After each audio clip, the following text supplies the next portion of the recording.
Buntag mga kasari, kasari-sari sa store, a mini store, mini grocers, good morning. Pangkuan na dito, pang second batch na ni siya. Kay wala ko kakuha na tong pang first batch. Yan na pa dito, gisib pa na ako. Pangita pa na ako asang video ato. Bitaw ay thank you sa tanang nagbuhat, sa mga laborer o sa mga nagkuan ani especially kay Randy. Agay ang akong igagaw nga nahanyo gid namo siya nga magbuhat diri sa amo ang gamay nga tindahan. Yan. Kanay siya pang third week na yata ni kina na may simento na may kanang hollow block. So ang size ani is 20 by 30. Dako siya gamay lisod tag unsaon ni pag human. Pero hinahinayan lang nato kay kinahinay ra pud ang mga trabahante at tindog-tindog na sila relax.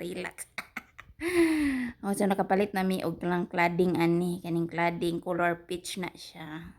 So manay wala na joy laing cladding, so man lang na ang amo ang gipalit. Unya na magyosi-yosi sa tagamay ang relax. Kay jumba na pud unya, banat-banatan na pud nagdikit. Kana siya, manay siya first na dikit sa kanang cladding diha nga banda.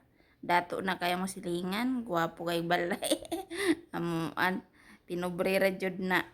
Kana gamora may kaya.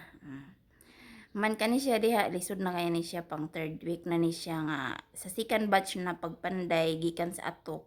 Pang third week na siya. So diha lisod na siya, nadugay gyud na sila diha banda, duha gyud na kaadlaw. Mo duha na kaadlaw diha nga linya. Kay lisod man daw ingon sila. Sige lang.